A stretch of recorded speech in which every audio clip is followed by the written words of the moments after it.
Pemirsa, kita bertemu kembali di Indonesia Lawyers Club. Malam ini kita akan membahasnya kasus yang sekarang tengah ramai diberitakan, yaitu sebenarnya kasus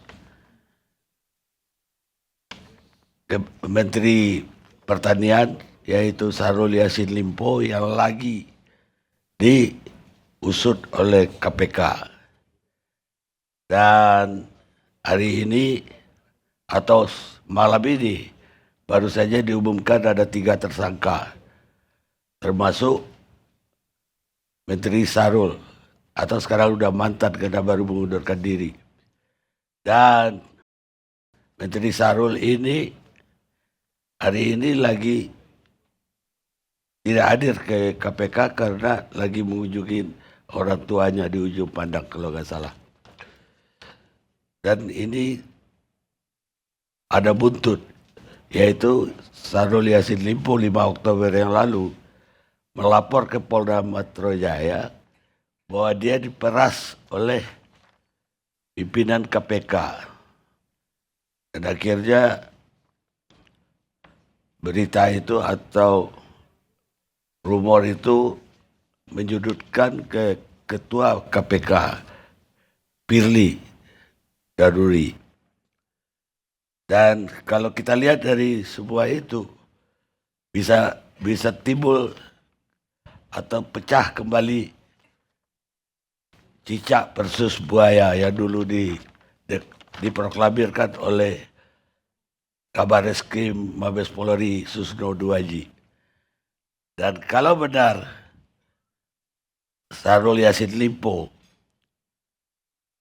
diperas oleh KPK, itu saya jadi teringat pernyataan dari profesor anti korupsi di Malaysia, namanya Profesor Alatas kalau saya nggak salah, tahun 70-an, yang mengatakan bahwa Indonesia itu udah stadium ketiga korupsinya.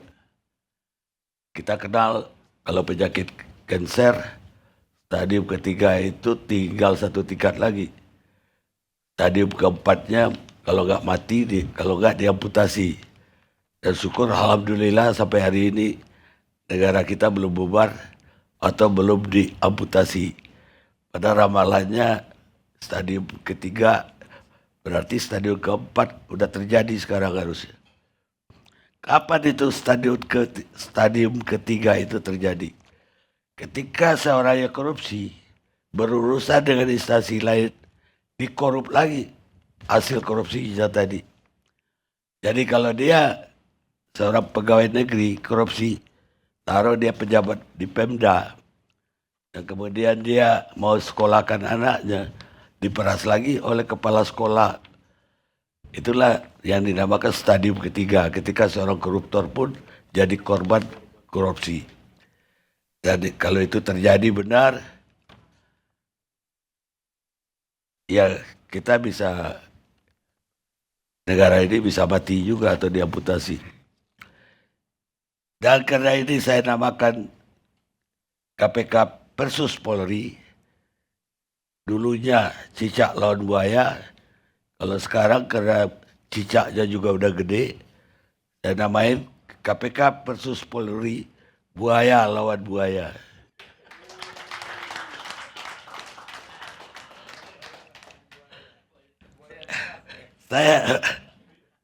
Saya mau yang pertama ngomong adalah yang memproklamirkan istilah cicak lawan buaya tadi, yaitu Komjen Pol Purnawirawan Susno Duaji, mantan Kabar Reskrim. Bagaimana ceritanya dulu sampai keluar tuh cerita cicak lawan buaya itu? Selamat malam para pemirsa. Cicak lawan buaya tahun 2009. 14 tahun ya. Udah 4 kali ini. Nah, Jadi 2009, 2012. bagus sekali. Malam ini kesempatan saya ngumumkan itu berbeda jauh. Lakonnya berbeda, terus settingan kasusnya juga berbeda. dan lambat laun terungkap. Apakah cecak lawan buaya waktu era saya itu saya memusuhi KPK? Tidak. KPK itu salah satu desain yang membentuk KPK itu saya ikut di dalamnya, mewakili Polri. Saya menyusun undang-undang itu ikut. Yang kedua, termasuk waktu itu saya juga mau dicalonkan sebagai komisioner KPK, tetapi saya mengundurkan diri karena Pak Dai bilang kalau maju di situ saya harus keluar dari polisi. Jadi betapa sayangnya saya sama KPK. Ketiga, saya sama sekali tidak pernah menangani kasus pimpinan KPK. Itulah hebatnya intelijen kita, dan zaman dulu belum ada medsos. Dibuatlah siapa itu Tronojoyo III, Susno. Susno bukan Tronojoyo III. Bukan. Kemudian seolah-olah saya memusuhi KPK. Tapi saya waktu itu tanyalah pimpinan KPK. Tanya Pak Bibit, tanya siapa yang lain. Saya datang ke KPK lewat pintu belakang, saya bercerita tentang banyak hal. Jadi ya apa yang saya lakukan dulu itu terkait dengan kasus besar di Republik ini. Bank Senturi, mafia pajak, dan termasuk Bank Indoper, dan termasuk juga Pak Antasari menangani kasus IT pemilu.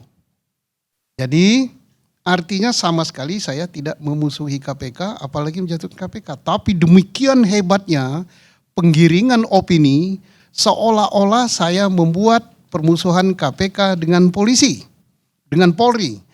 Padahal tidaklah seperti itu. Kami bersama-sama menangani tindak pidana korupsi. Setelah sama-sama pensiun dari KPK, Pak Bibit, kita menghidupkan yang namanya masyarakat anti korupsi. Saya sama Pak Bibit sama-sama membentuk di Lahat di Sumatera Selatan, mengembangkan masyarakat anti korupsi.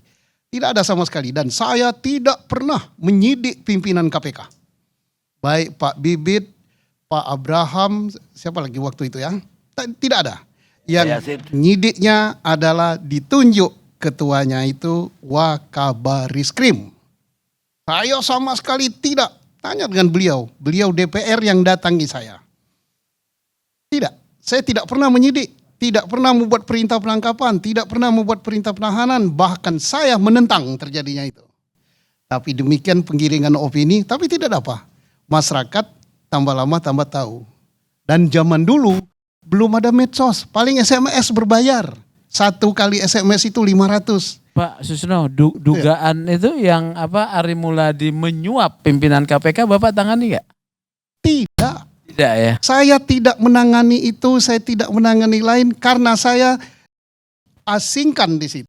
Karena saya nangani Ari Muladi itu, membongkar dugaan kriminalisasi itu. Tidak. Bahkan yang menyidik tindak pidana terkait dengan pimpinan KPK, itu kan Polda Metro. Ketua pengawasnya wakil saya. Semua surat tidak ada yang saya tanda tangani. Anggarannya pun untuk penyidikan itu tidak ada. Tapi nggak apa-apa lah, itu sudah berlalu dan saya bangga dan senang. Kenapa? Kalau ditanya misalnya siapa Kapolri sebelum Pak Sigit? Pak Hari mungkin lupa. Berpikir orang, siapa Kapolri sebelum itu? Lupa. Siapa Kabarisskrim sebelum yang sekarang? Saya pun lupa.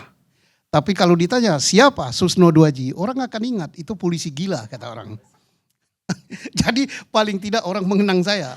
Ya tidak apa-apa lah. Tapi masyarakat makin lama makin tahu. Oke, saya ingin mengomentari yang kasus yang sekarang. Boleh nggak Pak?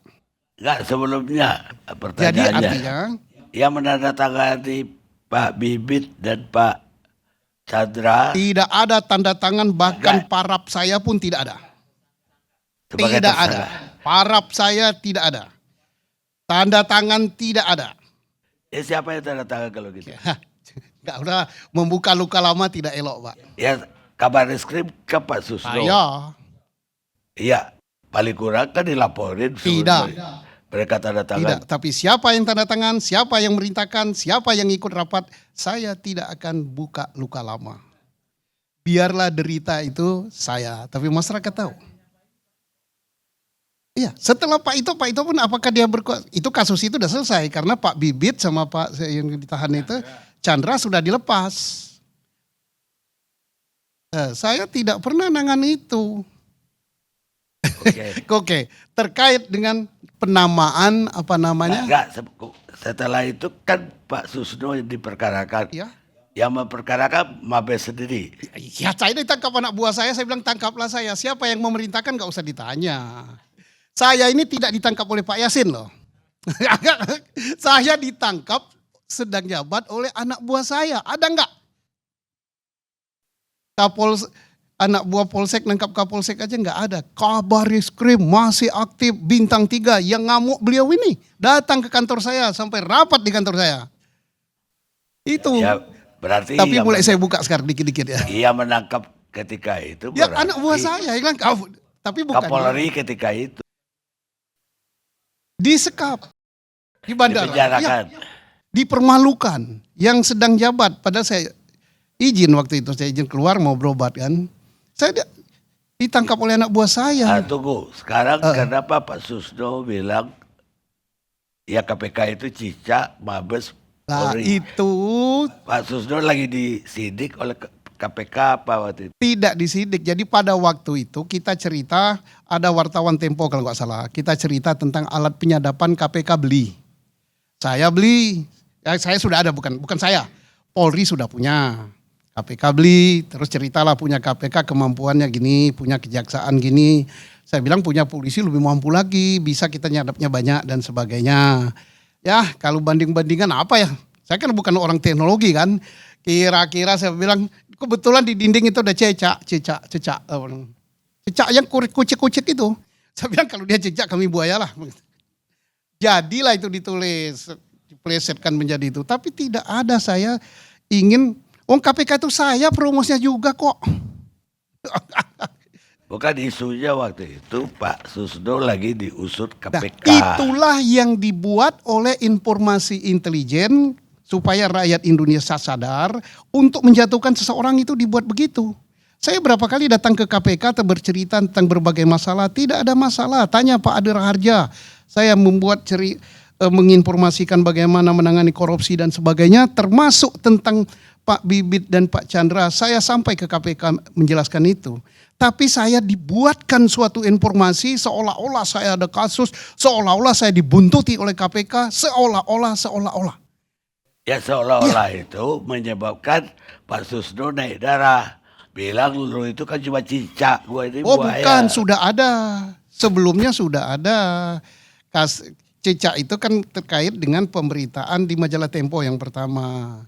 Jadi dibuatlah. Yang membuat ini saya udah tahu siapa arsiteknya sekarang. Membuat supaya itulah permainan intelijen Pak. Gimana cara menjatuhkan Susno ini? Kalau Susno ini tidak dijatuhkan, saya yang menangani Bank Senturi Pak. Sampai sekarang masih arsipnya saya simpan di komputer saya. Belum terungkap semua Bank Senturi itu. Kemana larinya duit 7, sekian triliun itu. Bank Indoper kemana? Berapa? 6,7 triliun. Bank Indoper kemana? Pajak kemana? Ini yang bukanya. Kemudian kasus-kasus besar lain. Saya berbagi, Pak Antasari menangani IT, saya menangani ini. Ternyata kami bertiga tidak kuat. Pak Antasari, saya, Pak Pak Kemas kalau nggak salah. Kemas Yahya itu. Ternyata kita guling juga. Jadi tapi demikian dibuat suatu, gimana jatuhkan Susno. Dibuatlah saya, Arwana. Sampai sekarang yang nyuap Arwana itu siapa? Yang kena kasus Arwana itu siapa? Tidak ada Pak. Apakah sudah maju kasus Arwana? Siapa tersangkanya yang nyuap saya Arwana? Bagaimana kasusnya? Tidak ada. Saya dikenakan juga Pilkada Jabar. Tanya, semua sudah diaudit oleh Inspektorat Jenderal Polri. Sudah dipertanggungjawabkan di Polda Jabar. Dan sampai saya disidangkan, tidak ada berita acara saya yang saya teken. Kemudian, ini juga kepala untuk didengar oleh Mahkamah Agung. Saya disidangkan saat akan diputus perkara saya 3 hakim 5 ya. Ada perkara tingkat pertama dengan hakim jumlahnya 5? Ada. Ya oke, enggak apa-apa. Yang jumlah hakimnya 3 ada kan? Ya banyak. Ya, saya 3. Kemudian 2 hakimnya mundur dengan alasan mau pindah. Jadi hakim yang memponis perkara saya itu hakim yang tidak menyidangkan perkara saya. Nyidangkan tapi tinggal kurang seminggu lagi lah. Tapi nggak apa-apa, saya terima. Nanti peradilannya ya kayak peradilan Jessica lah ini. Ini Pak Jimli Asadiki kan nulis, ini peradilan sesat katanya, peradilan saya tuh. Kemudian ada nggak perkara PK yang diponis sampai dengan saya ngomong di podcast saya baru diponis tahun 2022 kalau nggak salah. Padahal saya udah keluar udah 12 tahun lebih. Karena saya bilang ini nggak diponis-ponis, ponis lah, mau diponis apapun juga terserah, baru keluar ponisnya. Tapi nggak dikasihkan ke saya. Nggak tahu diam-diam, tapi nggak apa-apa lah. Itulah wajah peradilan kita. Jadi kalau Jessica kayak gitu sekarang, ya biasa-biasa saja. Bersabarlah. Allah yang akan menyelamatkan. Saya dulu diselamatkan Pak Fahri CS ini ternyata gitu-gitu juga. Jadi artinya peradilan kita ini tidak dalam keadaan baik-baik saja. Saya tidak mencela bahwa itu. Apalagi di era saya. Jadi beliau tahu beliau KPK kok. Ya. Apakah ada orang KPK yang saya beri surat perintah untuk nangkapnya, untuk ditahan, untuk disidik? Siapa? Apakah berita acara hasil pemeriksaan itu ke saya? Enggak. Baik, ya tadi mau tanggapi Ini yang sekarang. Sekedar apa namanya flashback ke belakang Mbak ya. Tapi bukan saya meminta supaya perkara ini diusut kembali atau saya dikasihani atau enggak apa-apa. Itu risiko jadi kabar eskrim kok, risiko jadi presiden dihujat. Risiko kabar eskrim begitu, tapi alhamdulillah saya masih lebih tinggi dari pangkat bapak saya. Bapak saya hanya hansip biasa gitu kan. Jadi alhamdulillah gitu. Sekarang mau menanggapi kasusnya sekarang. Kasus yang sekarang Pak. Kasus yang sekarang jangan dipandang entengnya. Ini kasus besar. Mengapa kasus besar? Karena menyangkut KPK. KPK ini lembaga yang sangat dipercaya, yang sangat dihormati karena dia dulu sampai diberi julukan super power. Saking hebatnya. Tapi nggak tahu sekarang super apa ini. Super body gitu. Super body gitu. Nah, sekarang super apa lagi? Karena melibatkan pimpinan. Kalau ini benar apa yang disangkakan, maka ini seperti kiamat lokal. Ya, kita berdoa warga negara Indonesia 270 juta semoga tidak benar. Ya semoga kan doa kan boleh kan? Iya, boleh. Soal dia terbukti nanti lain masalah. Jadi makanya kita mohon segera Polda Metro Jaya di bawah pengawasan Kapolri langsung. Supaya tidak ada dusta, supaya hasil penyidikannya profesional, independen, bisa dipertanggungjawabkan, terbuka kepada publik, harus ada supervisi dari Mabes Polri. Dan ya Kompolnas turun-turun tangan lah dikit cawe-cawe, awasi ini. Kalau tidak terbukti hentikan. Supaya Pak Firly tidak tersandra, supaya lembaga KPK marwahnya tetap bagus. Kalau terbukti gimana? Proses sesuai hukum yang berlaku. Juga ya.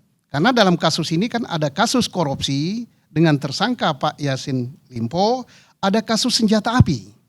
Ini satu porsinya KPK, satu porsinya Polda Metro juga senjata api. Proses juga ini. Kalau tidak terbukti, hentikan. KPK kan sekarang boleh menghentikan. Kasihan Pak Yassin Limpo dan saya hormat dengan beliau karena beliau jauh-jauh mengatakan saya sebagai orang Makassar Bugis ya diajari untuk bertanggung jawab. Ya bagus, semua suku Indonesia diajari bertanggung jawab. Tapi beliau nyatakan begitu, kita hormat juga. Tapi kalau tidak terbukti hentikan, kalau terbukti agar bertanggung jawab terhadap apa yang dilakukan. Usut sampai tuntas kemana aliran dana itu. Kasus senjata api usut juga. Karena 12 senjata api enggak tanggung-tanggung Pak. Ini bukan untuk mempersenjatai Satpam. Ini apakah untuk mensenjatai pasukan relawan yang mau ke mana ini? Jalur Gaza paling tidak. Iya 12 Pak, otomatis lagi. Ini bisa jadi relawan jalur Gaza ini, hati-hati ini. Usut tuntas hal ini supaya publik tidak bertanya-tanya. Kalau ternyata misalnya, itu senjata itu bukan punya beliau, ada yang titip. Siapa yang titip? Kalibernya berapa, beli di mana, dan sebagainya. Saya kira sementara itu saja, lain kali mungkin saya akan bertanya-tanya pada beliau yang terhormat ini, hebat-hebat semua. Apalagi ada Pak Fahri ini, pasti menggebu-gebu ini nanti. Ya Pak Fahri. Oh iya, Iya, bensinnya sudah banyak Pak. Sejak dia keluar DPR, dia nimbun bensin udah banyak sekali ini untuk energinya mau dikeluarkan malam ini. Sehingga Pak Yasin yang biasanya slow terpancing juga nanti.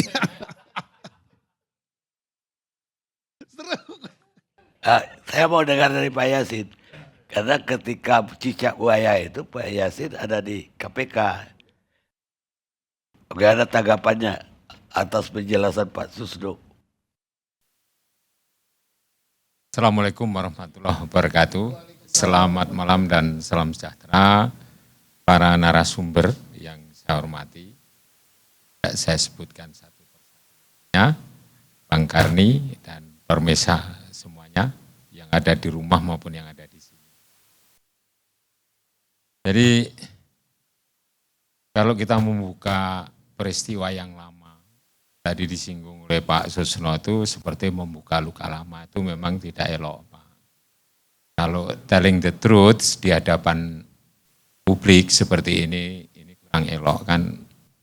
Mereka semua mengikuti lah itu permasalahan ini. Jadi ketersinggungan antar kelembagaan yang masing-masing adalah punya kewenangan untuk menangani kasus korupsi, itulah kira-kira yang menjadikan hubungan yang tidak harmonis pada saat itu ya. Pada saat itu ya kami ada di situ pada waktu itu. Kami satu rombongan dengan Pak Antasari, Pak Bibit, Pak Chandra dan Pak Aryono, yaitu 5 itu. Dan bahkan sebelum kami mengucapkan sumpah di hadapan Presiden ya setelah terpilih oleh DPR, kami sepakat apabila di antara 5 ini ada yang korupsi, nanti yang 4 lainnya lah yang menangani. Gitu. Jadi bukan kok kolektif kolegial itu hanya untuk saling membackup, walaupun salah enggak. Jadi kami berjanji salaman bahwa apabila di antara kita yang melanggar pidana, khususnya adalah pidana khusus korupsi, maka yang lainnya akan menangani dulu, jangan sampai lembaga yang lain. Gitu. Nah, hubungan yang tidak harmonis antar kelembagaan saat itu, KPK dengan kepolisian itu adalah pada saat menangani kasus besar yaitu yang disinggung tadi oleh Pak Susno itu adalah Bank Senturi. Udahlah kita lupakan saja itu ya, kita lebih fokus kepada penanganan kasus yang sekarang juga ditangani oleh KPK dan juga oleh Polri yang dalam hal ini adalah Polda Metro gitu. Ya, dari saya langsung saja menanggapi ke isu yang baru ini Bang Karni. Jadi isu yang baru ini juga berupa laporan kepada kepolisian dan juga pengembangan laporan dari yang dilaporkan oleh masyarakat kepada KPK atas kasus korupsi yang ada di Kementerian Pertanian. Ya. Semuanya sedang diproses. Harapan kita semuanya harus sesuai dengan aturan hukum atau due process of law sesuai dengan SOP masing-masing itu ya. Sedikit agak berbeda tapi yang jelas adalah due process of law-nya itu ya hampir sama, hampir mirip. Yaitu permasalahannya adalah ini sudah status naik ke tahapan penyidikan kok tidak disebutkan tersangkanya. Tapi kalau kepada masa kami dulu, kami ikut periode 1 dan periode 2. Periode 1-nya adalah sebagai direktur ya. Pemeriksa kekayaan penyelenggara negara saat itu ya. Direktur Litbang, kemudian sebagai unsur komisioner yaitu pimpinan KPK begitu. Laporan ini pasti ada suatu jendela masuk yang bisa dipakai untuk meningkatkan ke tahapan penyidikan. Misalnya kita mulai dulu yang di laporan di Polda Metro itu ya. Karena beredarnya gambar dan beredarnya informasi yang disampaikan kepada Polda, pemeriksaan yang dilakukan oleh Polda terhadap suatu pelanggaran pasal tertentu, pintu jendelanya itu pasal 36, Bung Karni. Ya 36 dan 65. 36 Yungto, 65 itu adalah pertemuan. Jadi pimpinan KPK itu dilarang bertemu dengan tersangka atau seseorang yang kasus hukumnya sedang ditangani oleh KPK dengan alasan apapun juga. Jadi tidak menyebutkan bahwa itu harus masuk di tahapan penyelidikan atau penyidikan, tidak di situ. Jadi lebih banyak itu mengarahnya itu kepada bahwa pimpinan KPK itu tidak boleh konflik of interest pada saat menangani kasus hukum terhadap ya pihak-pihak yang sedang ditangani. COI yaitu conflict of interest itu yang ditangani. Nah, pasal 65-nya apabila pimpinan KPK itu melanggar pasal 36 itu hukumannya 5 tahun. Jadi dari foto yang beredar, kemudian diusutlah itu kapan tuh peristiwa pertemuan itu terjadi, itu sudah tempus delictinya. Jadi informasi dari dalam yang ada di KPK itu bahwa itu terjadi laporan masyarakat yang masuk kepada KPK itu kisarannya adalah tahun 2001. 2001 apabila ada diikuti pertemuan-pertemuan itu, 2001 itu ditangani oleh Dumas, tapi di dalam Dumas itu ada tim dari Lidik. Di kami dulu seperti itu, yaitu tim Dimas didampingi dengan Lidik, kemudian diproses, dikumpulkan, yaitu barang bukti dan informasi, data-data pendukung dan petunjuk, akhirnya ya gelar perkara setiap hari itu sebagaimana biasa didampingi oleh penyidik dan penuntut umum, dihadiri pimpinan KPK itu seperti itu. Nah, seperti itu. Jadi kami menduga sebelum masuk ke pemerasan itu, masuknya lewat situ Bung Karni. Jadi pasal 36 Yungto 65 itu pelanggaran pidananya, kemudian delik pidananya yang hukumannya adalah ancamannya adalah 5 tahun. Sedangkan di Kementan itu adalah gratifikasi dan pemerasan serta TPPU, tindak pidana pencucian uang itu. Nah, karena sudah dilakukan di KPK itu upaya paksa sebagaimana yang kita dengar di pemberitaan maupun informasi yang beredar di masyarakat itu, dan juga pengakuan KPK, penggeledahan itu dilakukan di kantor dan di rumah. Itu sudah upaya paksa. Harus menyebutkan bahwa itu masuk penyidikan, menyebutkan seseorang yang melakukan pelanggaran itu. Walaupun disebutkan misalnya SYL atau siapa dan lain-lain. Yang sore tadi sudah disampaikan, saya kira itu akan lebih baik seperti itu. Dan sebaliknya, di Polda pun harus menyebutnya jangan pimpinan KPK. Ya, kalau pimpinan KPK kan 5, jadi ketua dan para wakil ketua itu. Jadi harus secara spesifik siapa sebenarnya yang melakukan pidana pertemuan dan dugaan adanya pemerasan. Delik pidana pemerasan itu adalah delik pidana korupsi. Di antara 30 delik korupsi, salah satunya adalah pemerasan. Saya kira itu sambil jalan, kalau pemerasan itu bukti pemerasan ini memang sulit. Itu. Ya kami dulu dituduh juga oleh pihak-pihak tertentu tadi yang disinggung, yaitu Ari Muladi dan Anggodo itu, tapi kan itu hanya akhirnya kan diungkap di dalam persidangan di Mahkamah Konstitusi seiring dengan judicial review atas pasal 32 ayat 1 huruf C. Loh, pimpinan KPK tersangka kok sudah harus diberhentikan, artinya harus diberhentikan sementara. Ya, sama halnya dengan yang sekarang ini, yang sedang di Polda ini. Kalau pimpinan KPK ini sudah tersangka di sana, harus menunjuk siapa yang tersangka, diikuti dengan, yaitu pasal 32, ayat 2-nya itu, dan ayat 4, Pak. Ayat 2-nya itu harus diberhentikan sementara, ayat 4-nya itu harus ada keputusan untuk pemberhentian sementara, itu harus presiden. Presiden boleh campur tangan dalam hal ini, dalam konteks yang sesuai dengan aturan hukum. Apa aturan hukumnya? Yaitu ayat 4 tadi, yaitu penetapan atas pelanggaran, itu disebutkan di situ. Ayat 1 dan ayat 2 itu melalui keputusan presiden. Ini untuk fairnya ya harus segera disebutkan namanya pimpinan KPK itu, dan presiden tidak ragu-ragu lagi untuk mengeluarkan itu Bung Karni, surat pemberhentian sementara, sehingga proses hukumnya semua menjadi independen, tidak ada ewoh pakewoh. Nah, kalau biasanya tersangka di KPK, misalnya dalam konteks Kementerian Pertanian itu, Nah kalau tersangka ya kemudian ditahan sementara untuk agar apa itu menghilangkan alat bukti atau barang bukti dan memudahkan proses penyidikannya sebelum diajukan proses pemberkasan untuk penuntutannya ke pengadilan. Itu memudahkan di dalam melakukan pemeriksaan itu. Nah, ini yang ingin diharapkan oleh masyarakat itu seperti itu, Bung Karni dan Bapak sekalian. Itu seperti itu yang diharapkan masyarakat itu. Harus berjalan secara concurrent atau paralel bahwa kasus ini kasus besar. Kalau tadi disebut buaya lawan buaya, memang kategori kasus ini kategori kasus besar. Yang sedang terlibat itu adalah penyelenggara negara dan pejabat negara. Penyelenggara negara, ya Menteri Pertanian, penyelenggara negara, itu pimpinan KPK yang diduga adalah salah satu pimpinan KPK-nya yang sekarang sudah beredar itu, ya ketuanya atau disingkat inisialnya adalah FB seperti itu.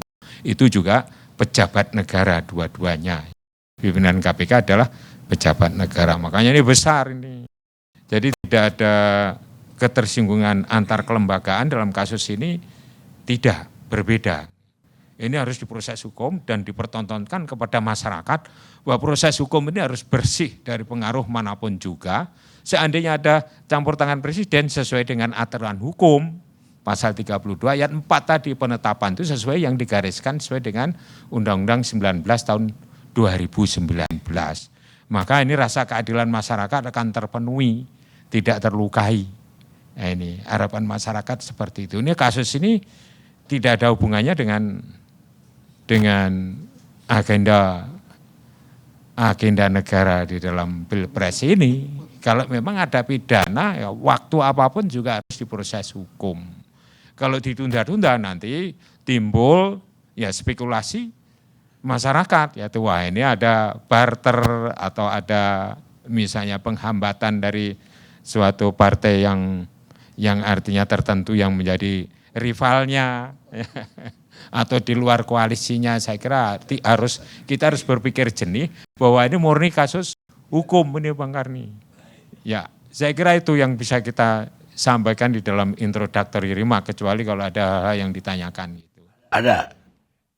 Tadi Pak Yasin menyesalkan juga bahwa orang udah ada penggeledah rumahnya, kantornya, itu kan ketemu uangnya juga. Iya. Ya udah disita. Itu kan upaya paksa udah. Tapi kenapa terdakwanya gak disebut waktu itu? Berhari-hari baru tadi malam ini disebut. Ya itu yang menimbulkan spekulasi dari masyarakat, ada apa kan begitu. Sebaliknya polisi juga kok gak kunjung menyebut. Padahal dia udah bilang udah naik tingkat penyidikan. Ya. Bukan lagi penyelidikan. Ya, harus diperiksa itu yang bersangkutan. Itu pertama nih Bung Karni, untuk melengkapi informasi atau data-data yang dikumpulkan oleh Polda harus diperiksa. Yang dinyatakan tersangka atau pimpinan itu.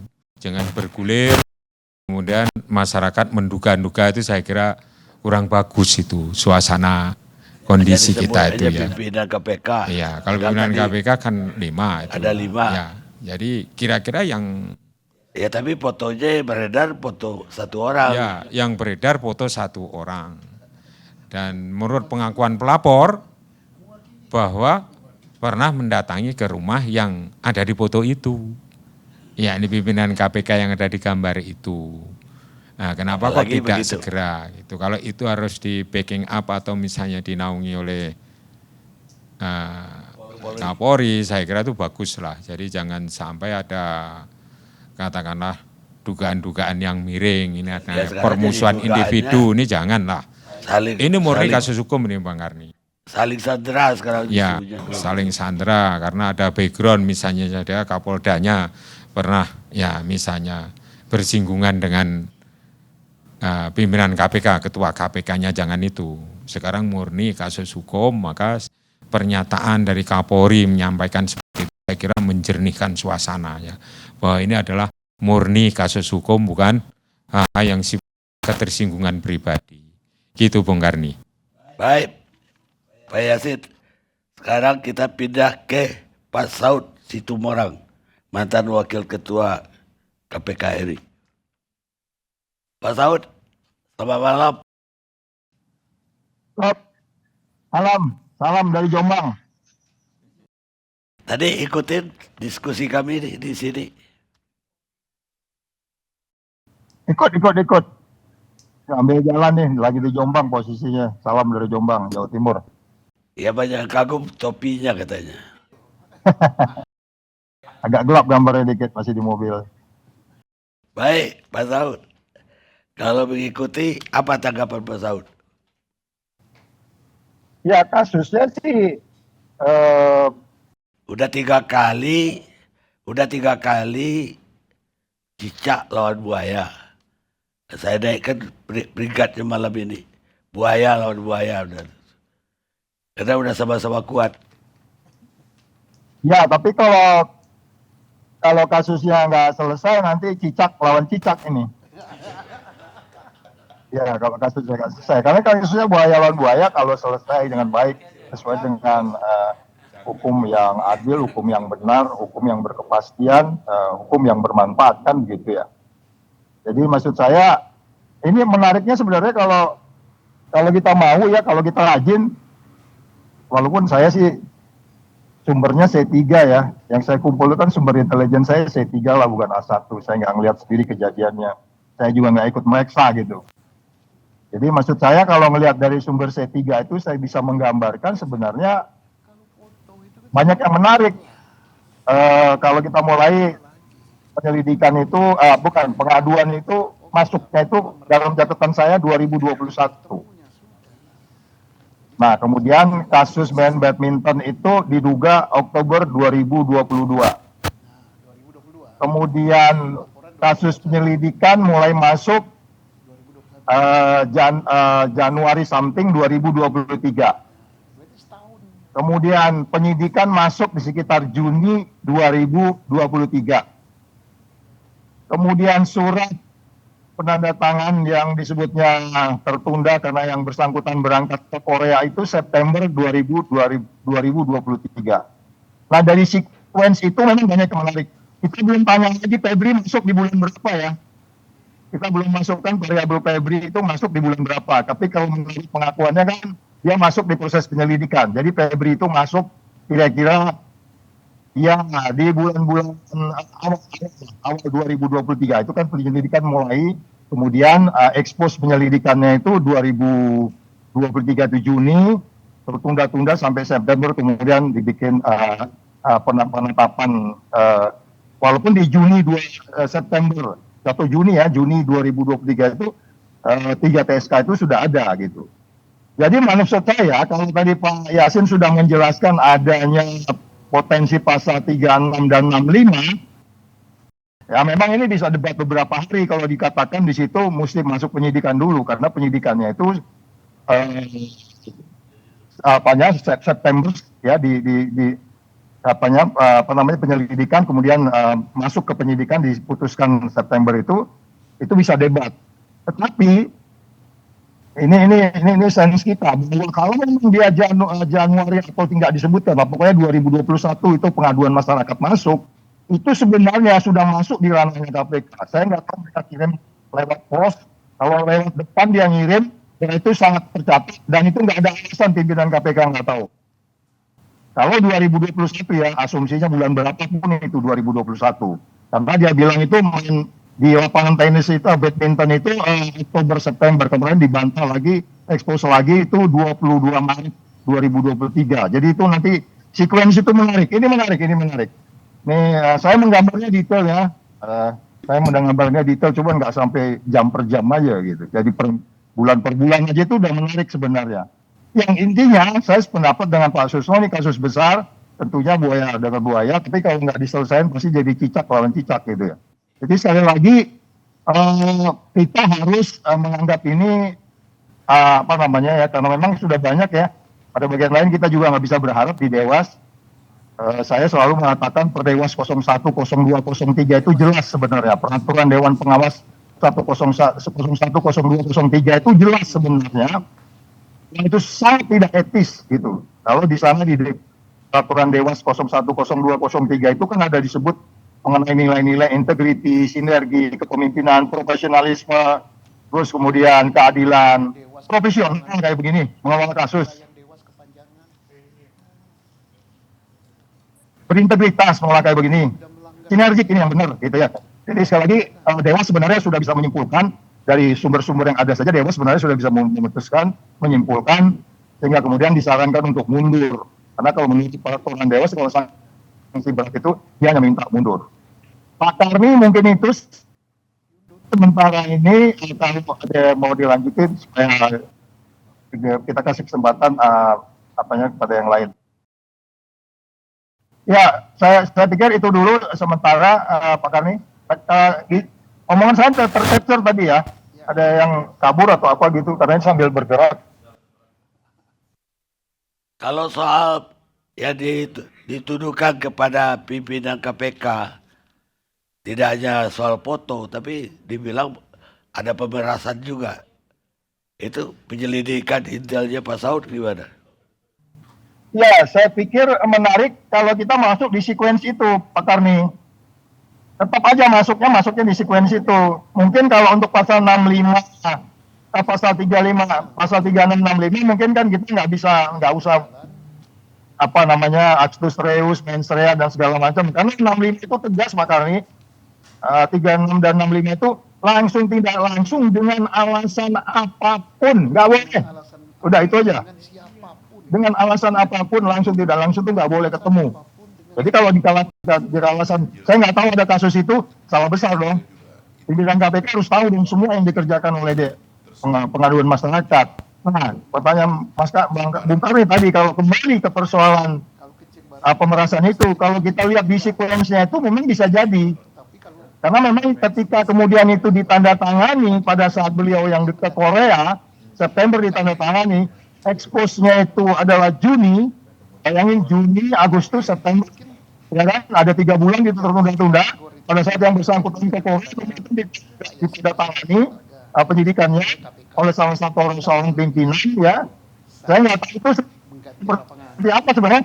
Ada yang menarik juga ini Dewas harus tanya ini kolektif kolegialnya. Kita harus masuk dari sana. Mungkin harus kerjasama dengan Dewas juga. Karena kolektif kolegialnya kenapa nggak jalan?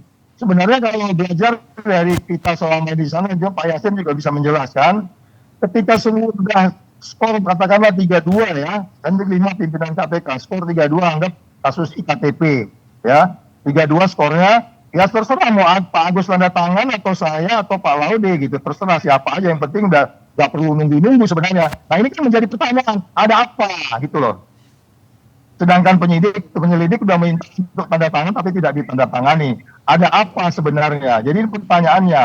Jadi pertanyaan Bung Karni tadi, bagaimana pemerasannya? Ya, atau diduga memang peristiwa itu terjadi karena ada delay tadi itu kan itu indikasi potongan-potongan informasi kenapa sampai delay. Ada bagian lain di awal-awal itu didorong banget gitu. Ini sekali lagi sumbernya C3 ya Pak Karni ya. Didorong banget, tapi begitu once itu nyampe, nah kok nggak jadi, kok kelihatan lambat. Nah itu nanti kalau dibuat sekuensnya lagi, kapan setelah terima uang itu, kapan ada perubahan perilaku, itu menarik Bung Karni. Baik Pak Saud, saya terima kasih banyak. Dari jauh bisa kita hubungin dan lagi di mobil lagi. Kayaknya topinya itu cocoknya untuk koboi itu. Saya mau relik ya Bung Karni ya? Atau saya nonton dulu ya? Ya, baik. Kalau mau tambahin nanti boleh juga. Oke, saya nonton deh. Ya. Baik pemirsa, kita rehat dulu sejenak.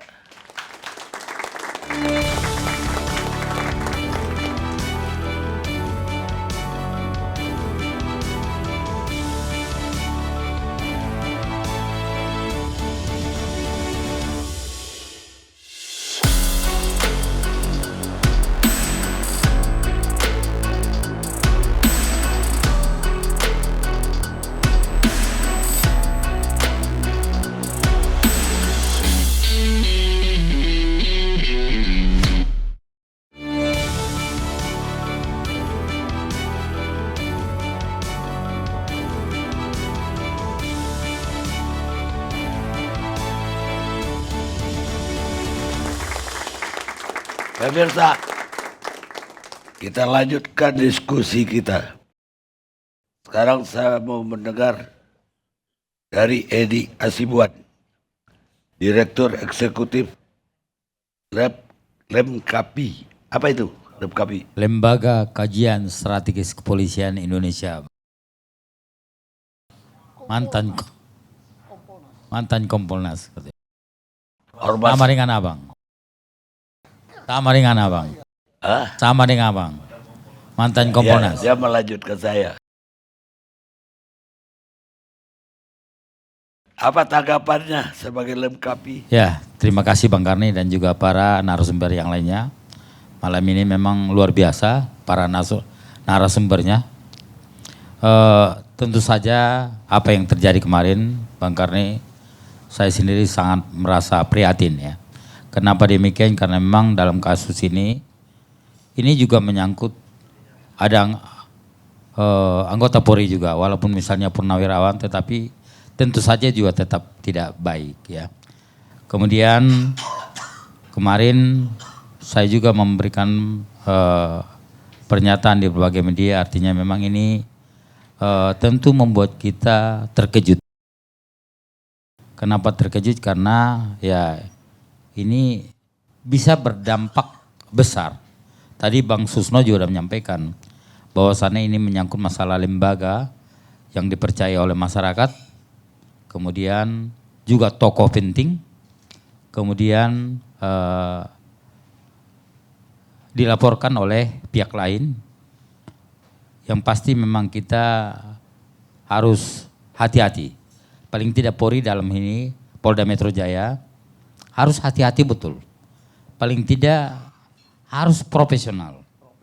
Ya, seperti yang sampaikan saya kira lihat kemarin, Pak Kapolri juga menyampaikan harus betul-betul cermat, kemudian hati-hati karena memang ini menyangkut masalah lembaga yang dipercaya oleh publik. Kemudian kami juga melihat kemarin hasil penyidikan yang dilakukan oleh Polda Metro Jaya meningkat ya, dari status penyelidikan naik kepada penyidikan. Ini tentu pertanda ini adalah suatu langkah besar. Tetapi juga saya sampaikan adalah ini betul-betul harus dilakukan secara profesional.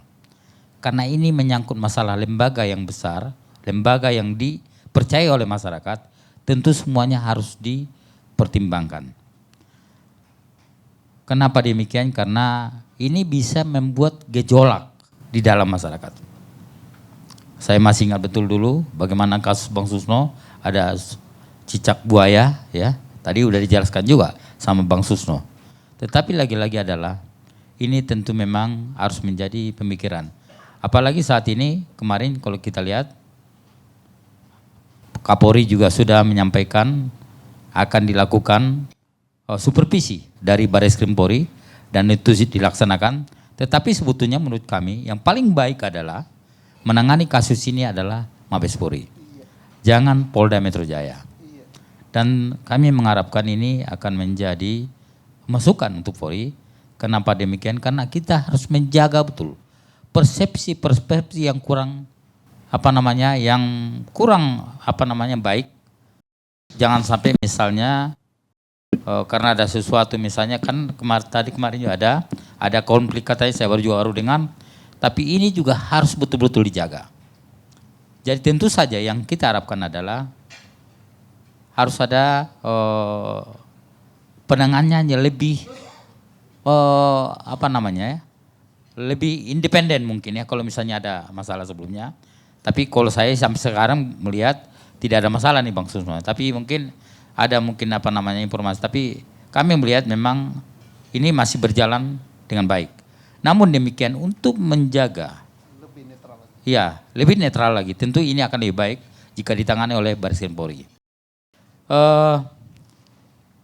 Sampai saat ini memang kita masih menunggu ya, dan kita harapkan betul-betul dilaksanakan secara profesional ya, karena bagaimanapun juga masyarakat mengharapkan ini banyak mendapatkan sorotan masyarakat. Bagi saya sendiri, kebetulan kami ini kan lama sekali di kepolisian, orang-orang yang disebutkan ini tidak asing buat kami. Yang Polri di KPK juga yang ada di gambar itu adalah sahabat saya Bang Karni. Dan saya tahu betul bagaimana kinerjanya ya. Kemudian juga yang menangani juga saya tahu karena memang kami adalah semua teman lama di kepolisian. Tentu saja saya mengharapkan, kami mengharapkan jadi betul-betul dilakukan secara hati-hati, secara cermat seperti yang disampaikan Pak Kapolri. Kemudian tentu yang paling bagus adalah dilakukan penanganannya oleh Baris Krim Polri. Dan satu lagi adalah untuk menjaga agar ini mendapatkan kepercayaan, tentu saja yang paling bagus adalah perlu adanya supervisi dari eksternal Polri ya. Dalam hal ini mungkin bisa saja Kompolnas, bisa juga dari dari organisasi lembaga lainnya. Tentu ini adalah untuk menjaga independensi atau mungkin penanganannya yang lebih profesional. Itu mungkin yang akan saya sampaikan Bang Karni. Ya, tapi Kapolri kan sudah menugaskan dari Baris Krim untuk turun ke Polda mensupervisi kasus ini. Tapi walaupun misalnya itu sudah ada, tetapi memang yang paling bagus menurut pandangan kami adalah tetap lebih bagus ditangani oleh Baris Krim Polri. Ini sangat penting Bang Karni. Ya, apalagi misalnya karena kasus ini kalau berkembang bukan hanya misalnya seorang pimpinan, tapi juga akan ada merembet kemana-mana. Ya. Jadi tentu kami mengharapkan, kami ingin kasus ini tidak akan mengganggu kepercayaan masyarakat terhadap Polri. Yang paling penting adalah marwah kepolisian. Kemudian menjaga ya bagaimana caranya agar penanganan yang dilakukan oleh Polri tentu akan semakin mendapatkan trust dari masyarakat. Baik, sekarang saya mau dengar dari Pak Sugeng Teguh Santoso, Ketua Indonesia Police Watch. Baik, Bang Karni. Jadi yang pertama harus digarisbawahi ya. Saya menyinggung sedikit nih soal Pak Susno cicak buaya. Karena saya yang menangani waktu itu kasus cicak buaya jilid pertama itu Pak ya. Dari posisi Ari Muladi. Jadi kesimpulannya buat saya ada dugaan rekayasa keterangan waktu itu. Sehingga ketika Ari saya tangani, kita cabut semua keterangan. Itu yang saya rasa berkontribusi menolong juga Bibi Chandra ya karena saksi utamanya mencabut keterangan. Nah, kalau yang ini saya berani katakan tidak ada rekayasa. Kalau yang kasus ini ya, tidak ada rekayasa. Karena informasi yang masuk kepada IPW itu terkonfirmasi. Ketika IPW menyampaikan pada hari Sabtu atas permintaan satu media, kemudian saya share rekaman video saya, itu terkonfirmasi ada seorang sebagai dugaan lintasan dana itu seorang bernama IA, ya saya sebut terkonfirmasi, ya terkonfirmasi ada pertemuan di lapangan bulu tangkis terkonfirmasi, ya walaupun soal sekuen waktu ada beda-beda sekuen waktu, tapi terkonfirmasi. Terkait ada benarnya aliran dana saya nggak mau sebut lah, ya itu urusannya penyidik, ya. Jadi ini bukan ada rekayasa kalau ini. Oleh karena itu menanggapi apakah ini perlu ditangani oleh Bareskrim atau Polda, ini dilematis ya. Karena kata-kata Pak Kapolri menyatakan hati-hati, itu saya tafsirkan dimaksudkan jangan penanganan ini menjadi problem konflik institusi. Kalau kita akan menghendaki yang profesional, misalnya Bareskrim. Tapi Bareskrim adalah representasi institusi Polri. Kalau ditangani oleh Polda walaupun representasi institusi Polri, masih ada level satu lagi di atasnya. Kalau di Bareskrim selesai itu. Tidak bisa lagi ada saringan level di atasnya. Oleh karena itu memang ini menjadi dilematis ya. Profesionalisme harus dikedepankan. kemudian jangan sampai terjadi satu problematik ya. Tadi saya sudah sampaikan informasi publik. Nah, sebetulnya kasus ini awalnya adalah satu proses yang sebetulnya masuk wilayah hubungan sosial ya. Hubungan sosial itu begini. IA ini punya koneksitas dengan dua belah pihak. Dengan SYL dia adalah mantu keponakan ya. Dengan FB itu atasannya langsung dulu di Polda NTB. Tidak pernah menyangka bahwa kasus ini menjadi kasus yang besar ketika meledak. Ya. Siapa yang menjadi tertekan? IA. Dia serba salah kalau saya lihat ya. Oleh karena itu dalam posisi ini untuk mengungkap kasus ini menjadi kasus yang terang benderang, posisi Kombes IA ini menjadi sangat signifikan untuk mengungkap. Bisa menjadi perkara ini bukan tidak cukup bukti, kurang bukti apabila dia menyatakan sesuatu yang deny. Bisa menjadi kasus ini menjadi kuat kalau dia kemudian menyatakan sesuatu terjadi aliran. Nah ini yang mana? Kepada Kombes IA saya sampaikan bahwa Polda harus memberi perlindungan kepada dia. Jangan ditekan ya. Karena saya mendengar ada ancaman mentersangkakan. Ada ancaman mentersangkakan. Kalau dinilai tidak kooperatif. Oleh karena itu saya mohon pada pimpinan Polri, Kombes IA yang menyangka konteksnya sebagai hubungan sosial menjadi masalah hukum yang rumit, ini harus diberi perlindungan ya. Supaya dia bisa memberikan keterangan secara bebas, tidak di bawah tekanan. Jadi seperti itu saja ya dari IPW ya. Seperti itu. Walaupun IPW punya informasi yang informasi langsung dari pihak-pihak saya tidak mau buka ya. Boleh. Yang dimaksud kooperatif itu apa? Supaya kita tahu kan. Kooperatif. Kalau tidak, IA menyatakan yang sebenarnya. Ya. itu kooperatif. Kooperatif. Maka dia akan jadi tersangka. Lah, saya enggak mengatakan kan itu tadi, ya. kan gitu. Dia harus menyatakan yang sebenarnya terjadi, ya. Gitu loh ya. Kalau dia menyatakan sebenarnya terjadi, dia menjadi ikut tersangka. Saya enggak mau mengatakan itulah karena saya mendapatkan juga sebagai pihak yang dipercayakan informasi, saya harus menjaga kerahasiaan ya. Karena lembaga kami membutuhkan kepercayaan masyarakat untuk menyerahkan informasi. Gitu ya. Sumbernya harus dirahasiakan. Iya, saya harus menjaga sumber rahasia. Kalau saya sebut, ya tentu akan tahu siapa sumbernya. Oke, jadi sumbernya harus dirahasiakan informasi. Tetapi isi informasi kan tidak kan? Loh, isi informasi menjadi kewenangannya penyidik, ya. Menjadi kewenangan penyidik. Tapi informasi pertama masuk dari saya, terjadi aliran dana, terkonfirmasi bahwa aliran dana ini diakui oleh sumber yang kemudian datang pada saya, itu saya tidak bisa buka, ya. Kan sudah saya sebutkan, ada setidaknya 2 aliran dana, dugaan, ya. Ada 1 pertemuan, terkonfirmasi nih, pertemuan nama IA terkonfirmasi, ya. Jadi sebetulnya alat buktinya cukup, gitu, ya alat buktinya cukup.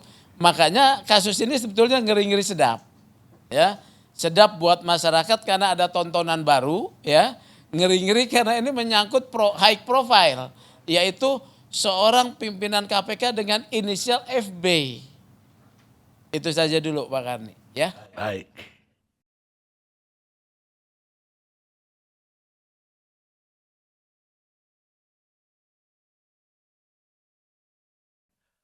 Pemirsa, hampir semua orang bisa bertahan dengan kesengsaraan.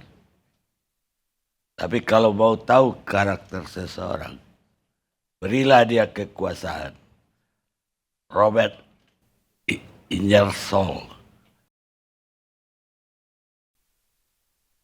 aktivis hukum, dan penulis Amerika Serikat. Kita rehat sejenak.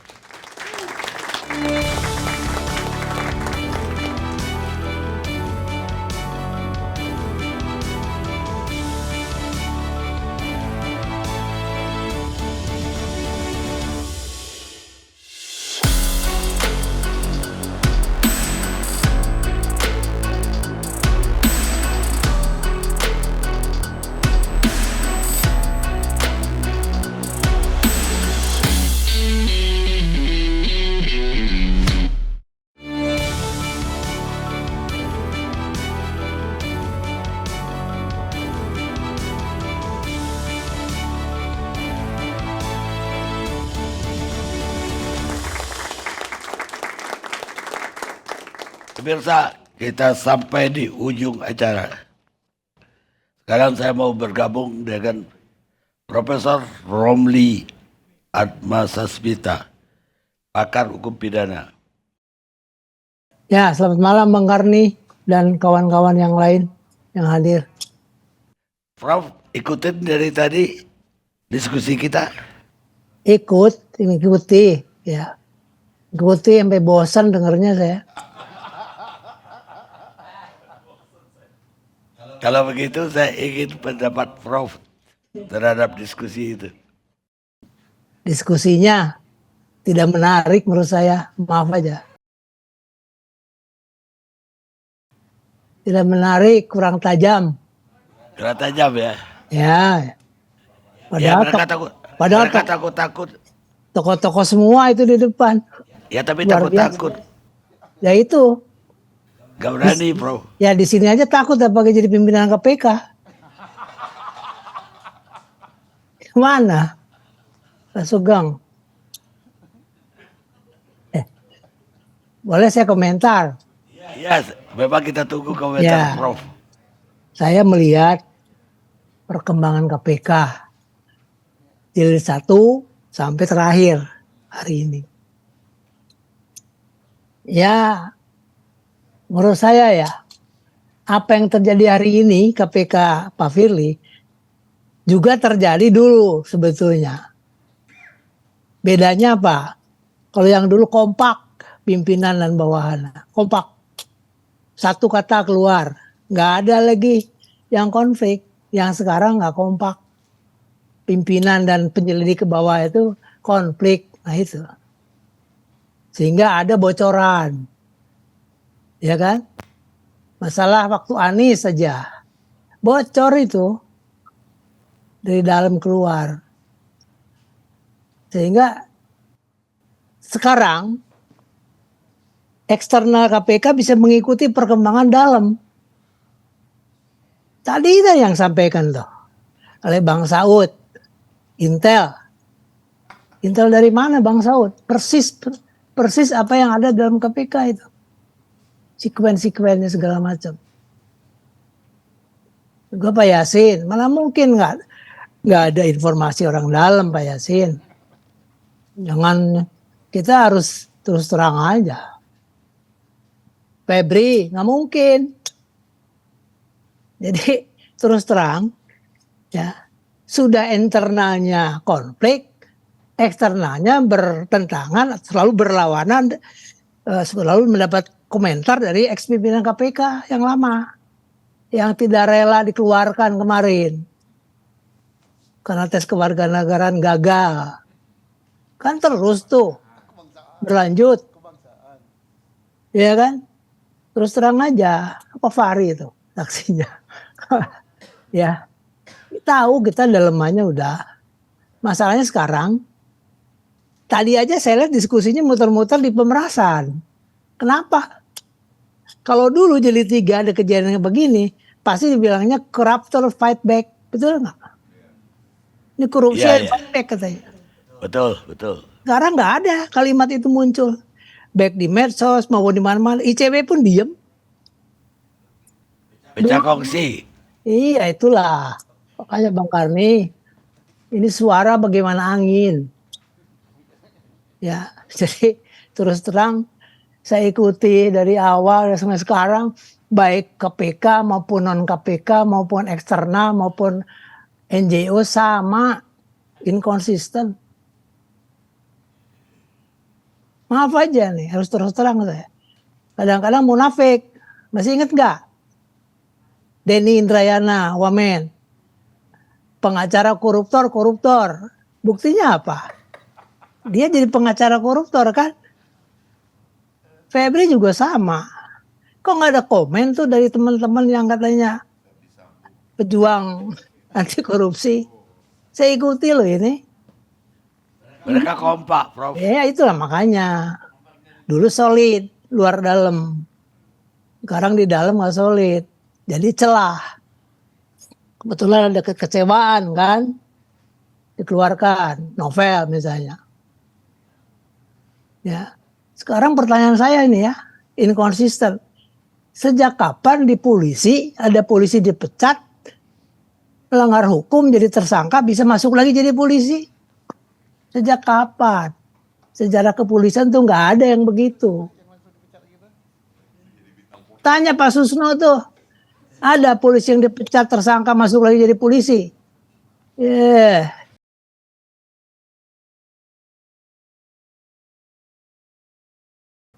Itu Novel Baswedan, kalau saya boleh ngomong. Novel. Ya iya. Ya, ini inkonsisten itu bukan hanya di KPK. Bukan KPK, bukan. Semua lembaga inkonsisten. Saya lihat, saya amati.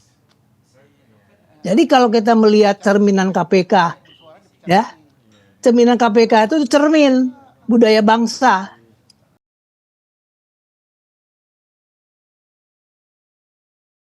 Jadi itu masalah yang saya pikirkan ke depan. 5 tahun ke depan. 2026 mereka selesai. 2006. Masalahnya 2006 ke depan mau diapain KPK? Satu, tetap dipertahankan dengan revolusi total, internal. 2, itu bubarin. Pilih. Kembali ke kejaksaan semua. Lah Prof dulu ikut berkonsep untuk lahirnya KPK kan Prof ikut. Saya tahu. Dan saya sadar apa yang saya ucapkan. Kenapa? Karena yang saya lahirkan, yang saya buat susah payah, bertengkar dengan kejaksaan di Komisi 3 dulu, Komisi 2. Ya, hasilnya apa? Hasilnya apa? Coba. Kerugian negara begitu bertriliun-triliun. Hasilnya nasi besar pasak dari tiang. Iya kan? Anggaran negara habis. Tambah lagi ekstra komisi judisial lah, komisi apa lagi tuh, Kompolnas, Komjak. Hasilnya apa? Negara habis dipakai bancakan. Yang nggak jelas. Ya, mending Pak Sugeng tuh ngedibiayain negara tuh, tapi dia masih mau tuh IPW ya. Tidak ada anggaran negara kan? Ini yang beri anggaran negaranya mandak gitu. Ini Dewas juga, aduh ampun. Makanya saya pikirin gimana ya. Saya terus terang ya Pak Ngarni, putus asa. Nah jelas. Nah, bukan urat malu, putus asa. Ya. Kenapa? Ke depan ini tinggal pilihannya 2. Lanjut, diperkuat, revolusi total di dalam, bentuk badan baru atau gimana, atau bubar. Ya, jadi maaf nih, terpaksa harus ngomong gitu Pak Susno, ya kan? Yang dulu kita sama-sama, yang kita pikirkan lurus, bisa belok-belok. Apa maunya kita ini sekarang? Usia saya 79 sekarang Bang Karni. Gak apa-apa. Iya kan? Biden mau mencalonkan diri lagi. Biden. Apa? Presiden Amerika. Iyalah, itu presiden. Jangan mikir ke sana. Ini sudah usia 79, besok lusa kita nggak tahu. Bentar lagi juga ada jadi tanah. Saya belum melihat hasil yang konkret. Terus terang aja. Jadi negara harus mengevaluasi ya. Maaf nih. Semua lembaga-lembaga di luar lembaga yang resmi sekarang. Semua. Termasuk Komisi Yudisial, Komnas HAM. Saya lihat mana. Sekasian rakyat yang mengharapkan sesuatu yang hebat, tidak maksimal. Caci maki saja di pers, di media. Ya. Kebebasan pers, kebablasan. Benar. Saya lihat. Aib dibuka, boleh. Walaupun ada delik penghinaan, nggak berarti. Nggak ada manfaatnya tuh delik. Jadi ini masalah apa? Moralitas. Kesadaran berbangsa dan bernegara kita lemah. Bukan dari luar, jangan lihat orang asing. Lemah dari dalam. Kalau kita sudah lemah dari dalam, moralitas, kenegarawan kita, gampang dipecah belah dari luar. Jadi jangan nyalahkan luar. Ini masalah kita sekarang, saya lihat. Nggak tahu presiden yang akan datang, kita lihat lagi ini. Apalagi yang kita mau lihat, Pak Fahri ya. Tugas Pak Fahri itu perpolitikan. Cuman diapain? Ya. Ini masalah kita Bang Karni ya. Jadi cermin KPK itu cermin keseluruhan law enforcement sebetulnya. Keseluruhan law enforcement cermin dari politik negara. Jadi kita nggak bisa salahkan siapa-siapa. Apa dikira dulu komisi jilid-jilid belakangan nggak ada pimpinan yang ini ada masalah? Ada, cuman nggak dibuka. Ada nggak tuh dulu pungli di rutan? Ada, cuman nggak dibuka. Ada nggak ya tersangka yang bermasalah? Ada, tapi nggak dibuka. Kasus tuh Nazarudin, bendara Partai Demokrat, apa yang kejadiannya? Saya tanya Yulianis, saya wawancara, saya rekam, apa yang terjadi di dalam. Coba bayangin. Jadi kalau kita mau buka-buka, hancur kita. Dari dulu udah dibubarkan tuh KPK.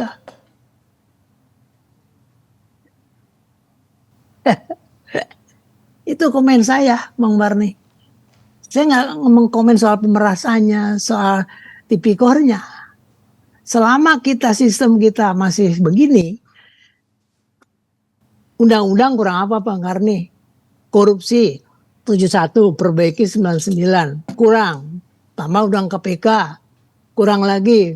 Undang-undang 28 99 good governance. Tambah lagi cuci uang TPPO. Apa yang terjadi Bang Karni? Coba lihat. Polhukam mengatakan 349 triliun. Kemana? Saya dapat datanya dari DPR tuh Pak Fahri. 80% yang nyuci uang tuh di Kementerian Keuangan. Bayangin. Kementerian yang ngurus stabilitas keuangan nyuci uang. 20% ada di Polri. Polri yang harus menghantam memberantas cuci uang. Gimana? Ini nyata loh. Data itu menunjukkan. Jadi jangan maling teriak maling. Sampai sekarang yang dilansir Pak Mahfud 349T, Pak Yasin, satu pun nggak ada masuk pengadilan di perkara. Satu pun perkara nggak ada. Jadi ngapain? Sedangkan membuka informasi ke publik soal cuci uang ada ancaman pidana. Saya yang buat tuh undang-undang. Jadi ini terjadi loh Pak. Jadi kalau kita lihat satu persoalan jangan lihat itu saja, lihat secara holistik. Tali temali kok, ya. Tali temali Pak, ya. Kurang apa kita? Kita paling banyak peraturan perundang-undangan kita nih Indonesia paling banyak yang terkait korupsi, yang berkaitan paling banyak. Singapura enggak, cukup bribery act selesai. Tapi nggak banyak turunannya. Di kita di undang cuci uang 23 kejahatan asal itu bisa jadi cuci uang. 23 nggak kira-kira, bukan hanya korupsi. Itu masalah. Ya ini saya yang ikut merencanakan mempersiapkan undang-undang kehabisan akal. Apalagi. Jadi jangan lihat undang-undang, sekarang melaksanakan undang-undang itu persis apa adanya. Cuman Pak, ini Pak Mahri ya, hukum dan kekuasaan itu dan politik itu nggak bisa dilepas. Tidak ada hukum yang steril politik. Jangan mimpi. Itu di kelas, di fakultas hukum tuh. Belajar filsafat hukum. Kalau udah dalam empiris, tidak ada satupun penegakan hukum yang tidak lepas dari pengaruh kekuasaan. Ayo, nggak ada Pak. BLBI, ya, Bank Senturi, itu kekuasaan semuanya dibalik itu. Yang terakhir, kekuasaan semua. Joni Plate kekuasaan semua dibalik itu. Termasuk yang sekarang. Sekarang Profesor Fachri Hamzah.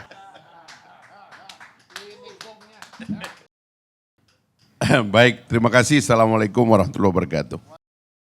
Saya heran juga saya ditaruh di ujung sama Bang Karni ini. Bahkan di ujungnya Prof. Romli. Jadi saya tuh mendengar semua percakapan malam ini ya Bang Karni. Saya ingin sebenarnya menyampaikan 3 hal yang. Pertama ini refleksi. Itu. Yang kedua nanti masalahnya apa, dan baru yang ketiga saya mau titip kepada Presiden, baik yang sekarang maupun yang akan datang. Yang pertama ini refleksi. Saya kira hidup kita dalam 20 tahun terakhir ini memang sangat dipenuhi oleh isu KPK. Dan kita bersyukur sebenarnya dulu ada ILC, Bang Karni, yang sedikit dari talk show yang berani menghadirkan tema KPK agak panjang lebar. Di antara sebabnya adalah karena moderatornya itu punya kredibilitas untuk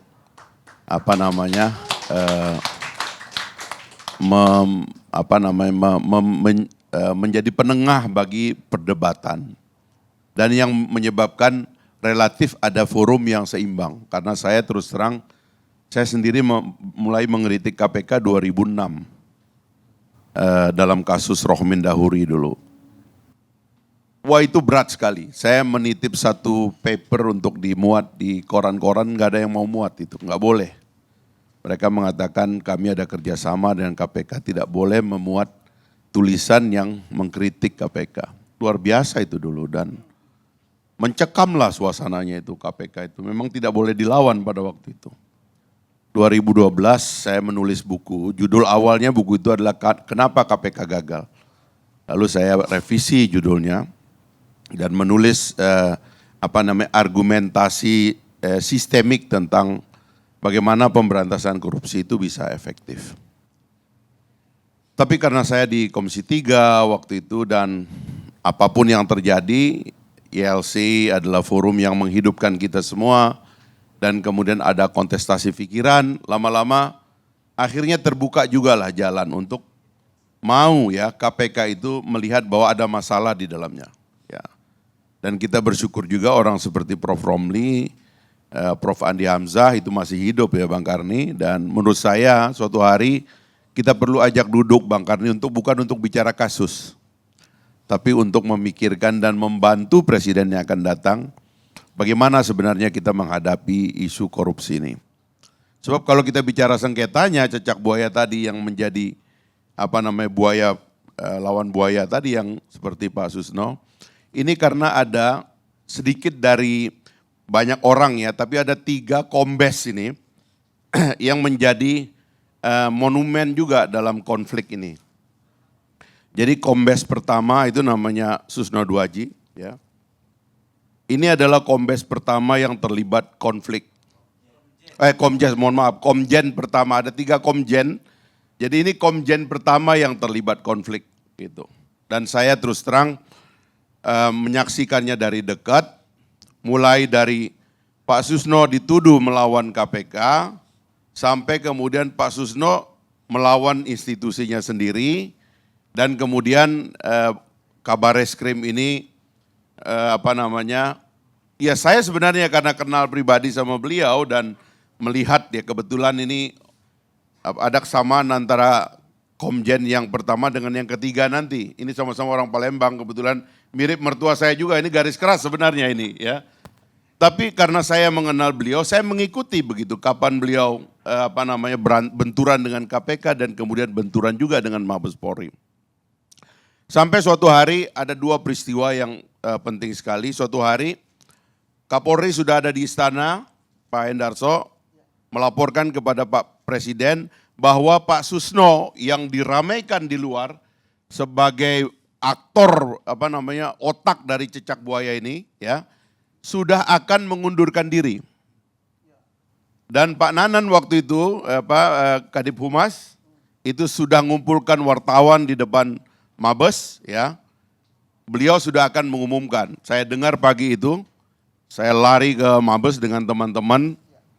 Saya lari ke kamarnya Wakapolri, waktu itu Pak Makbul, Pak Bambang ada di istana, saya teriak di ruang kamar. Saya nggak tahu itu, kayak orang gila aja saya pagi itu. Saya bilang saya nggak terima ini. Kenapa permainan politik ini menyebabkan lembaga seperti Polri hilang independensinya untuk menyatakan siapa yang benar, siapa yang salah. Sejak kapan tekanan politik menyebabkan struktur dari institusi Polri ini goncang orang dari luar? Saya marah di ruangnya Bang Mabul masih hidup. Saya bilang saya tidak setuju Pak Susno mengundurkan diri. Saya minta Pak Susno tidak usah mengundurkan diri, tapi siapkan diri rapat di DPR sore ini. Pak Priok waktu itu Wakil Ketua DPR bidang Polkam, saya minta untuk mengundang. Terjadilah rapat yang sampai larut malam itu. Sebagai ruang bagi Pak Susno untuk menceritakan apa yang sebenarnya terjadi. Lalu terjadilah pembalikan situasi dan saya bisa mengatakan bahwa apapun yang terjadi yang suatu hari nanti akan ditulis oleh Pak Susno sebagai apa yang sebenarnya terjadi yang tadi sebagian beliau katakan. Tapi menurut saya kita ini terlalu banyak drama dengan KPK ini. Dan setiap terjadi drama ini kayak beginilah kita heboh. Mendiskusikannya siang malam ya. Seolah-olah ada masalah serius dan sebagainya itu. Padahal ujung-ujungnya di belakang hari seperti kata Pak Susno tadi banyak sandiwaranya. Dan kalau kita cek-cek ternyata tidak ada yang serius. Itu yang pertama dulu apa yang saya ingin katakan nanti Pak Susno. Suatu hari ini kita perlu duduk nih karena baik Pak Susno, Bang Karni, Prof. Romli dan lain-lain termasuk Pak Yasin dan sebagainya. Kita bisa urun rembuk tentang merefleksikan apa yang sedang terjadi ini sebenarnya gitu. Komjen kedua adalah Pak BG. Pagi-pagi Ketua KPK menelpon saya, Abraham Samad. Dia bilang, Bang bantu kami. Dia menyebut satu partai politik dan seorang tokoh partai politik. Dia bilang kami akan melawan ini. Melawan apa? Saya bilang, dia sebut nama itu. Dia bilang kami akan tersangkakan Pak BG. Saya bilang, itu orang belum diperiksa. Bagaimana ceritanya Anda tersangkakan? Oh Mas BW sudah lengkap bahannya, ada di beliau. Akan diumumkan. Hati-hati saya bilang, Anda nggak boleh begitu. Ini institusi besar. Kita tahu Pak BG waktu itu, atas keputusan Presiden, diserahkanlah namanya ke DPR. Pada hari namanya diserahkan itulah dia ditersangkakan. Saya bilang ini bagaimana mentorpedo keputusan Presiden seperti ini. Lalu kemudian dibawa nama Pak BG ke Komisi 3, dipilih secara aklamasi, sehingga dua institusi cabang kekuasaan telah meloloskan beliau. Presiden sebagai kepala eksekutif dan DPR sebagai legislatif sudah memilih Pak BG. Masih manuver di luar. Karena Pak BG sudah tersangka. Lalu Pak BG datang ke pra-peradilan dan kemudian menang lagi di pra-peradilan. Eksekutif, legislatif, judikatif menang. Tapi apa yang terjadi? Gerilya di luar. Ini mohon maaf aja, ini cecak buaya berikutnya kan. Gerilya tekan sana, tekan sini, minta tokoh ini, tekan sana. Pokoknya itu jadi politik. Gedung KPK itu jadi markas pembelaan dan perlawanan. Yang terjadi luar biasa hebohnya. Tiap hari kita melihat orang demo di situ, orang konferensi pers, itu jadi markas untuk melawan negara inilah kira-kira. Saya terus terang sebagai orang yang belajar sistem agak nyesek dada saya lihat itu. Ini ada negara dalam negara. Waktu itu saya katakan demikian. Terus terang waktu itu nggak banyak ya yang yang bisa dicari untuk menjadi pengkritik KPK, nggak kayak sekarang semua tiba-tiba jadi jagoan ngelawan KPK. Nah yang ketiga ini Komjen ketiga inilah Komjen Firly Bahuri ini. Komjen Firly Bahuri adalah pimpinan KPK setelah revisi Undang-Undang 30 tahun 2002. Di mana di dalamnya sudah ada koreksi dan kesadaran tentang apa yang terjadi di masa lalu yang harus kita perbaiki ke depan. Kata kuncinya adalah perbaikan sistem dan kata kuncinya adalah bahwa Presiden Republik Indonesia adalah penanggung jawab pemberantasan korupsi. Pimpinan KPK itu dipilih dengan dengan biaya kurang dari 1 miliar rupiah. Mulai dari pembentukan pansel sampai pelantikan nanti di istana, itu kurang dari 1 miliar. Tapi seorang presiden hari ini dipilih dalam putaran pertama 102 triliun rupiah. Mana bisa satu institusi yang kita pilih dengan biaya lebih dari 100 triliun tidak dilibatkan dalam pemberantasan korupsi karena ada jagoan yang ingin menari sendiri dengan cara sendiri, dengan orkestranya sendiri, dengan penari latarnya sendiri, semua pengen dilakoni sendiri, persetan dengan yang lain, dan kita semua dihidangkan oleh hiburan hari-hari oleh KPK ini gitu. Nggak mungkin, dan kesalahan undang-undang KPK yang lama karena tidak mengajak presiden dalam pemberantasan korupsi, dan itu yang kita revisi. Maka presiden membentuk Dewan Pengawas sebagai pertanggungjawaban. Tapi yang saya heran, saya kira Firly itu masalahnya adalah karena dia nggak membuka yang lama. Di DPR sendiri pernah ada angket dan saya masih pegang semua dokumen penyelidikan karena banyak orang masukin data, ada ribuan halaman itu dokumen saya pegang. Tentang begitu banyak kesalahan yang dikatakan oleh Prof. Romli tadi. Siapa bilang nggak ada masalah di masa yang lalu? Ditutup. Karena seluruh orang di KPK itu kompak. Pengawasnya juga nggak ada. Ditutup, semua kebusukan ditutup. Yang kalau Pak Firly dan kawan-kawan ini membuka semua kebusukan yang lalu karena nggak boleh SP3, begitu banyak kasus yang akan terungkap. Siapa bilang nggak ada kasus yang nggak ada terusnya? Tadi disebut kasus Nazarudin, berikutnya kita sebut kasus IKTP. Nazarudin sendiri punya 166 pohon kasus yang diperkarakan cuma 3. Yang lain itu dinegokan, ada transaksi. Ada pengelolaan aset Nazarudin oleh orang-orang yang pernah bekerja di KPK. Jadi pertanyaannya sekarang adalah, ini apa lagi ini? Saya terus terang mendengar berita-berita di luar. Kenapa Firly diserang dan kawan-kawannya diserang ketika sedang mentersangkakan seseorang kader partai politik? Ini kan kayak orang seperti berusaha mau menyogok, gagal menyogok, terus dia lapor. Tapi kita nyorot itunya. Tidak nyorot bahwa di belakang kasus ini kemungkinan terjadi skandal politik. Saya pernah di partai saya yang lama Bang Karni itu dituduh daging berjenggot itu. Kemudian terjadi penyelidikan. Saya tahu kapasitas dari Kementerian Pertanian. Yang kalau dibongkar-bongkar yang impor-impor ini siapa?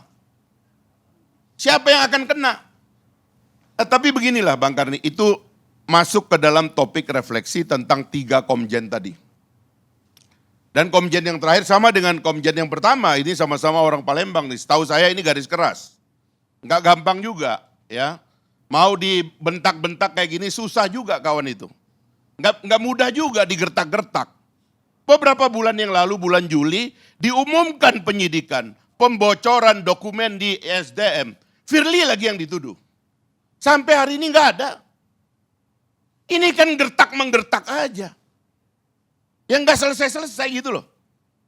Saya minta ini ada kesadaran dari teman-teman ini, sudahlah yang gini-gini jangan diteruskan dong. Pikirkan lembaga, pikirkan sistem. Kita udah merevisi Undang-Undang KPK supaya koordinasi, supervisi, monitoring, kerjasama antar lembaga, kekompakan antar lembaga justru ditingkatkan. Dalam rangka kita menghadapi korupsi. Karena korupsi ini nggak boleh cuma menjadi kerjaan lembaga di sebelah sini, sementara kita negara ada di Papua, ada di Aceh. Siapa yang mau menghadapi itu kalau bukan polisi dan kejaksaan? Harus ada kekompakan. Nah, karena itu sistem kita perbaiki, revisi sudah kita lakukan. Nah, maka yang ketiga yang saya katakan Bang Karni.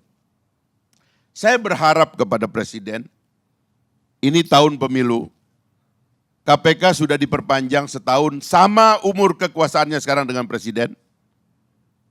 Dan akan kira-kira pensiun bareng dengan Presiden. Pak SBY, Pak Jokowi itu setahun lagi, Pak KPK ini setahun lagi. Bisa nggak Presiden agak memberikan tugas kepada KPK, bukan untuk membuka yang lalu, tapi mari kita desain bagaimana KPK untuk kita persembahkan kepada Presiden baru yang akan datang. Mesti apa dia? Masa negara lain sudah selesai memberantas korupsi, kita masih muter di situ-situ aja. Nggak selesai-selesai. Kayak kita nih nggak sanggup memberantas korupsi nih. Padahal harusnya kita. Saya Bang Karni berkali-kali saya bilang, saya kalau saya jadi presiden setahun korupsi saya selesaikan. Tapi kalau misalnya presidennya mendukung saya, memberikan kewenangan seperti Jaksa Agung bersama presiden itu, paling tidak setengah dari periode kita bisa selesaikan korupsi. Sebagai Jaksa Agung. Asalkan ada kesadaran bahwa ini bisa kita selesaikan. Kerja sistemnya jalan.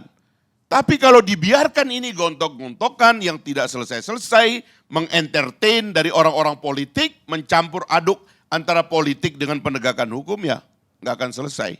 Dan kita terus menerus, saya mohon maaf Bang Karni, bukan tidak senang Bang Karni besok-besok ngangkat isu KPK lagi. Apa tidak bosan kita Bang Karni ngomong begini? Apa enggak sekali kita reuni untuk membuat rumusan bagi presiden yang akan datang, atau Bang Karni undang calon-calon presiden yang ada ini untuk bicara dengan kita bagaimana cara kalian akan memberantas korupsi. Kalau thresholdnya nggak ada, saya bisa maju jadi calon presiden, saya bisa propose dan meyakinkan Bang Karni bagaimana setahun saya memberantas korupsi. Tapi ini jadi utopis karena nggak diomongkan, nggak dipropose dengan baik. Nah ini yang kita harapkan ke depan dan mudah-mudahan bukan bosan Bang Karni, tapi maksud saya itu lebih konstruktif untuk mengakhiri kekacauan cecak buaya yang berjilid-jilid yang sudah jadi buaya dan buaya, atau tadi disebutnya cicak dengan cicak. Nanti berubah lagi itu, jangan-jangan dinosaurus dengan dinosaurus lagi. Enggak akhir-akhir, enggak berselesai-selesai gitu. Itu usul saya Bang Karni ke depan. Terima kasih. Pemirsa, di masyarakat yang semua orang bersalah, tapi yang penjahat adalah cuma mereka yang tertangkap. Di negeri di mana semua orang pencuri yang hanya dosa besar adalah kedunguan sehingga mereka itu tertangkap. Hunter Thompson, jurnalis Amerika. Kita ketemu LC yang akan datang.